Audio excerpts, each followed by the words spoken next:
लोकसभा चुनाव की तैयारियों में सभी राजनीतिक दल जुटे हुए हैं। वहीं दूसरी ही तरफ अब इन राजनीतिक दलों का ध्यान जाता हुआ नजर आ रहा है। जिस तरह से देश भर में अब किसान आंदोलन के चलते सियासत तेज हो चुकी है और ऐसे में देखा जाए तो कांग्रेस नेता राहुल गांधी जो भारत जोड़ो यात्रा के जरिए न्याय की मांग करते हुए नजर आए हैं। जी हाँ, राहुल गांधी जिन्होंने भारत जोड़ो यात्रा निकाली 2022 में और अब एक बार फिर से वह भारत जोड़ो यात्रा निकालते हुए नजर आ रहे हैं, लेकिन इस बार वह न्याय की मांग कर रहे हैं। लेकिन इसी बीच देखा जाए किसान आंदोलन की जिस तरह से शुरुआत हुई है, उस बीच यहाँ पर सवाल ये उठ चुका है कि राहुल गांधी क्या अब किसानों के समर्थन में आकर भी राजनीति करते हुए नजर आएंगे या नहीं। नमस्कार, मैं प्रांशी राठौर और आप देख रहे हैं नेक्स्ट 9 न्यूज। स्वागत है आपका हमारे खास प्रोग्राम में। हमारे साथ आज मौजूद हैं हमारे सहयोगी अमन जी। सबसे पहले सर आपको बहुत बहुत स्वागत है जी। जैसा कि आप भी जानते हैं कि राहुल गांधी जो खुद को पीएम पद की दावेदारी के लिए आगे करते हुए नजर आए जब वह भारत जोड़ो यात्रा निकालते हुए देखे गए, लेकिन आज देखा जाए तो राहुल गांधी किसानों के समर्थन में भी दिखाई दे रहे हैं। इससे पहले महिला पहलवानों के समर्थन में नजर आया था गांधी परिवार, लेकिन अब जिस तरह से जो किसान हैं जो सड़कों पर उतर आए हैं एक बार फिर से, पहले हमने देखा उनका प्रदर्शन तकरीबन 378 दिन तक चला था और अब यहाँ पर राहुल गांधी एक बार फिर से मैदान में। कैसे देख रहे हैं आप कि राहुल गांधी ने जिस तरीके से फोन पर बातचीत की है किसानों से और एक बार फिर से पंजाब हरियाणा से जो किसान निकले हैं दिल्ली की तरफ कूच कर रहे हैं, ऐसे में यहाँ पर राहुल गांधी कैसी राजनीति अब करना चाहते हैं? क्या वाकई में किसानों के साथ मिलकर राजनीति करेंगे अब वह? देखिए बिल्कुल, और राहुल गांधी के बारे में आप जिससे जिक्र कर रहे हैं, क्योंकि न्याय यात्रा लेकर निकलते हैं और कहते हैं कि भाई इस बार मैं पहले से भी ज्यादा लंबा सफर तय करूंगा और कहते हैं कि भाई मैं मणिपुर से शुरू होकर अपनी यात्रा को जो है मैं मुंबई तक लेके जाऊंगा।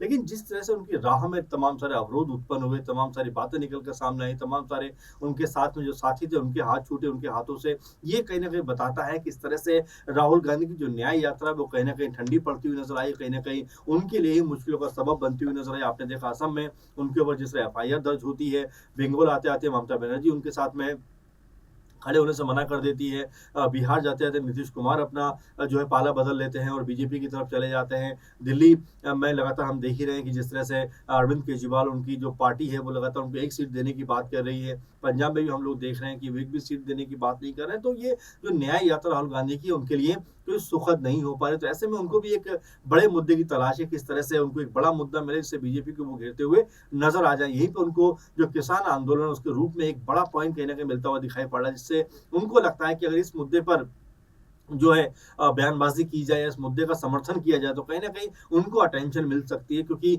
ये मुद्दा लगातार सरकार के खिलाफ कहीं ना कहीं जो उनकी नीतियां हैं उसको जगजाहिर कर रहा है और ये भी बता रहा है कि जो MSP को लेकर वायदा किया गया था वो भी अभी तक पूरा नहीं हो पाया। प्रांची जी, तो यहाँ पर कांग्रेस पार्टी को अपनी संभावनाएं दिखाई दी और राहुल गांधी ने तुरंत इसके ऊपर एक्शन लेते हुए कहा कि अगर हमारी सरकार आती है तो हम MSP जो है उसको लागू करने में देरी नहीं करेंगे। इसके बाद वो कहते हैं कि मैं अपने तमाम सारे जो न्याय यात्रा के आने वाले शेड्यूल है उसको रीशेड्यूल करूंगा, लेकिन किसान आंदोलन में मेरी जो भूमिका है जो होनी चाहिए, उनका समर्थन मुझे जो करना चाहिए वो मैं करता हुआ दिखाई पड़ूंगा। तो ऐसे में तमाम सारे सवाल उठ रहे हैं कि क्या अब जो ये आंदोलन है पूरी तरह से राजनीतिक रंग लेता हुआ नजर आ रहा है, सियासत इसमें पूरी तरह इन्वॉल्व हो गई, क्योंकि न सिर्फ राहुल गांधी बल्कि अखिलेश यादव, मायावती और इसके अलावा तमाम सारे जो नेता हैं वो सरकार की घनघोर आलोचना कर रहे हैं। ये कह रहे हैं कि सरकार लगातार किसानों का दमन कर रही है, उनके खिलाफ अत्याचार करती हुई नजर आ रही है, उनके ऊपर जिस तरह से आंसू गैस के गोले छोड़े जा रहे हैं, जिस तरह से बैरिकेडिंग की जा रही है, कहीं ना कहीं ये बताने का प्रयास किया जा रहा है कि किसान नहीं बल्कि कहीं ना कहीं हम पे अटैक करने वाले हैं।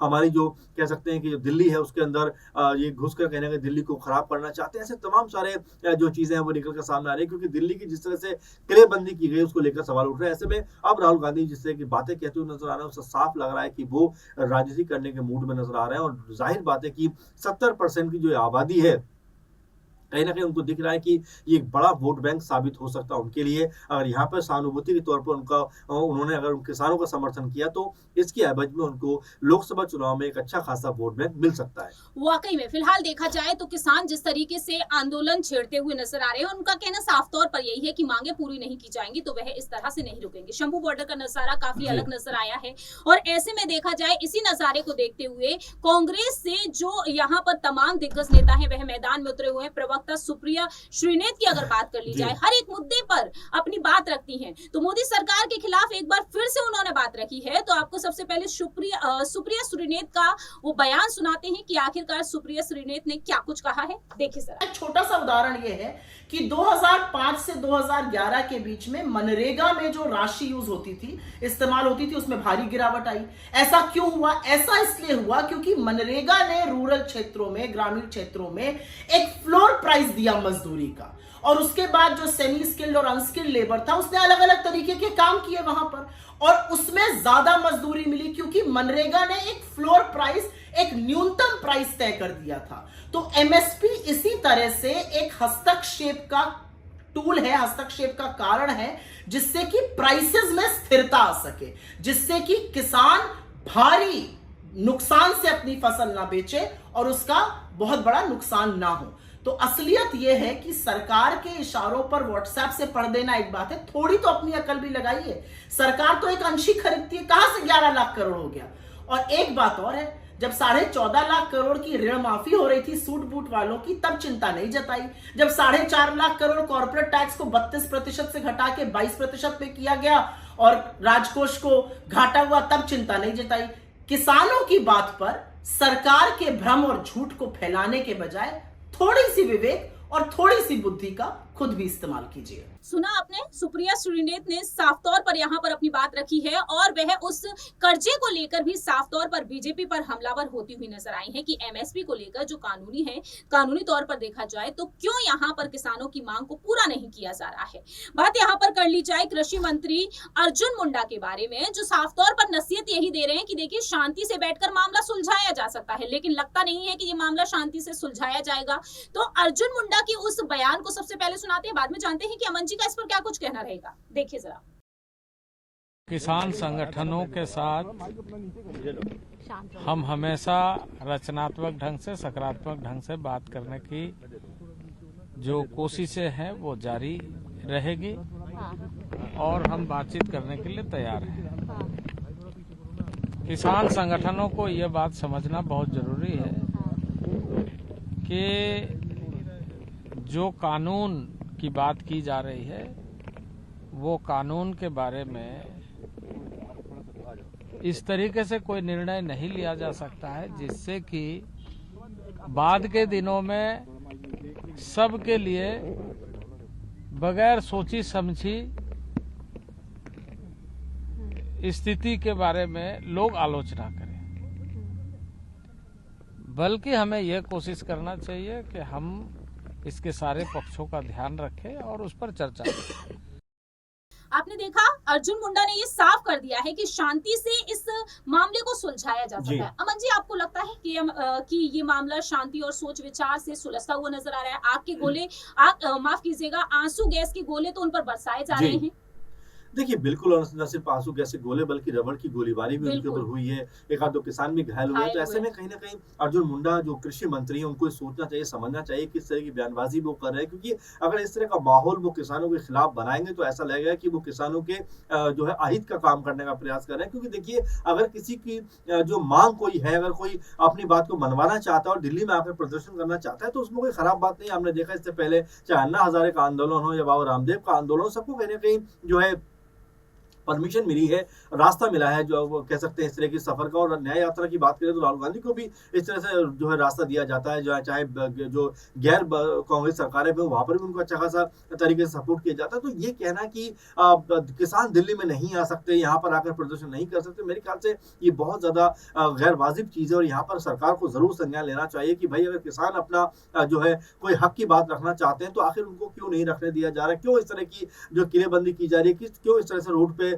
बैरिकेडिंग की जा रही है, कीले बिछाई जा रही है लगातार। ऐसा लग रहा है कि वो जो है मार काट के इरादे से दिल्ली में घुसने का प्रयास कर रहे हैं। तो इस तरह की बैरिकेडिंग होना अपने आप में कई तरह के सवाल खड़े करती है कि क्या सरकार इनसे डरना चाहती है या फिर इनको जो है उपद्रवी साबित करना चाहती है, क्योंकि पत्थरबाजी के मामले सामने आते हैं, गोलीबारी के मामले इसमें सामने निकल कर आ रहे हैं। तो ये कई तरह के अब सवाल खड़े कर रहा है कि आखिर सरकार अगर शांतिपूर्वक तरीके से सब कुछ समाधान चाहती है तो फिर किसानों के ऊपर ये रबड़ की गोलीबारी क्यों की जा रही है, क्यों उनके ऊपर आंसू गैस के गोले छोड़े जा रहे हैं, तो कई तरह के सवाल हैं जिसके ऊपर लगातार सरकार घिरती हुई दिखाई पड़ रही है। वाकई में देखा जाए तो फिलहाल सरकार यहाँ पर इन्हीं बड़ी वजह से घिरती हुई नजर आ रही है और उसी मौके का फायदा राहुल गांधी पूरी तरीके से उठा रहे हैं। जो किसान घायल हुए उन किसानों पर पीएम मोदी का बयान तो सामने नहीं आया, लेकिन राहुल गांधी ने उन घायल किसानों से फोन पर जरूर बातचीत की है। तो आपको दिखाते हैं वो वीडियो जब घायल किसान से राहुल गांधी ने फोन पर बातचीत की थी, देखिए जरा।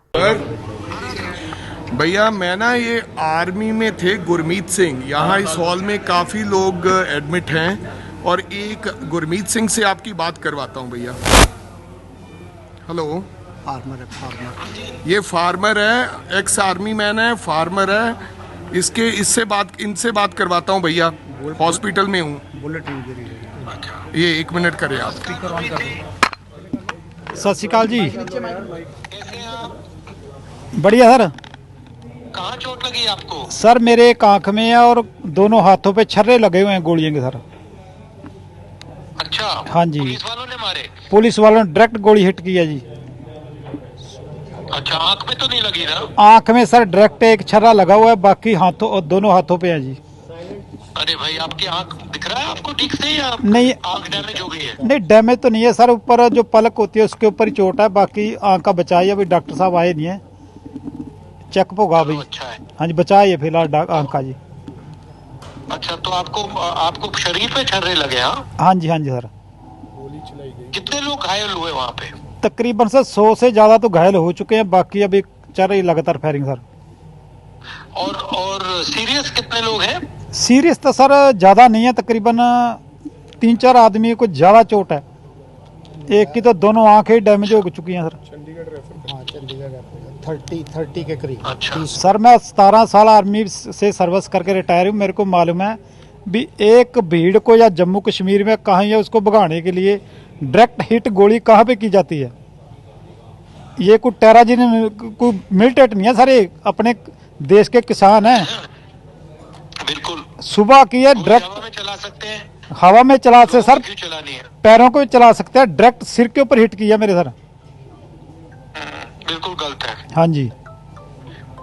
बस हम आपके साथ हैं, आप घबराइए मत। ठीक है सर।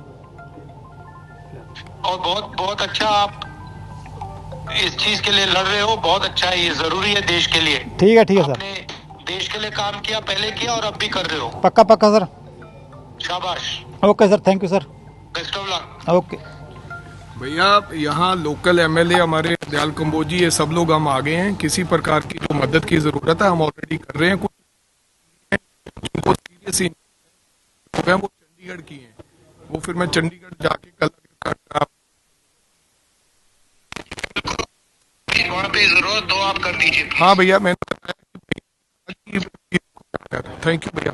ओके भैया। Okay, thank you brother. Okay okay. Rahul Gandhi फिलहाल देखा, राहुल गांधी ने किसानों से बातचीत की है, लेकिन दूसरी ही तरफ राहुल गांधी ने एमएसपी को लेकर ऐलान भी कर दिया जब वह भारत जोड़ो न्याय यात्रा लेकर छत्तीसगढ़ पहुंचे हैं। सुनिए जरा कि राहुल गांधी ने इस यात्रा के बीच किसानों के समर्थन में क्या कुछ कह दिया, देखिए। किसानों को जो मिलना चाहिए वो नहीं मिल रहा है। आज किसान दिल्ली की ओर चले जा रहे हैं, पैदल जा रहे हैं, उनको रोका जा रहा है, उन पे टीयर गैस चलाई जा रही है, उनको जेल में भरा जा रहा है। और वो क्या कह रहे हैं? सिर्फ ये कह रहे हैं कि हमारी मेहनत का फल हमें मिलना चाहिए। स्वामीनाथन जी को बीजेपी की सरकार ने भारत रत्न दिया, मगर जिस चीज के लिए स्वामीनाथन जी ने अपनी जिंदगी दी, हिंदुस्तान के किसानों के लिए जो उन्होंने मेहनत की, जो स्वामीनाथन जी ने कहा, उसको करने के लिए तैयार नहीं है। इसका क्या मतलब है? स्वामीनाथन जी ने अपनी रिपोर्ट में साफ कहा है कि किसानों को लीगल राइट एमएसपी की मिलनी चाहिए। वो बीजेपी की सरकार नहीं कर रही है। तो अभी देखा जाए यहाँ पर राहुल गांधी साफ तौर पर समर्थन में दिखाई दे रहे हैं किसानों के। ऐसे में आखिरी छोटा सा सवाल आपसे लेना चाहेंगे, राहुल गांधी किसानों के समर्थन में है, कांग्रेस के लिए वोट बैंक वाकई में बढ़ता हुआ नजर आएगा? देखिए बिल्कुल अभी कहा नहीं जा सकता, लेकिन हाँ एक संभावना के तौर पर जरूर देखा जा सकता है, क्योंकि राहुल गांधी की तमाम सारी नीतियां जो वो फेल होती हुई दिखाई पड़ती हैं। ऐसे में किसान मुद्दा उनके लिए एक संजीवनी बनकर आ सकता है, और इसीलिए लगातार वो इस मुद्दे की तरफ न सिर्फ बयानबाजी कर रहे हैं बल्कि इनको समर्थन करने का भी उन्होंने ऐलान कर दिया है। वाकई में अब देखना होगा कि राहुल गांधी इन किसानों को न्याय दिला पाएंगे या फिर नहीं, क्योंकि सरकार पर लगातार वह सवाल खड़े करते हुए नजर आए। फिलहाल इस खास रिपोर्ट में इतना ही। बाकी की तमाम अपडेट्स के लिए देखते रहिए नेक्स्ट 9 न्यूज।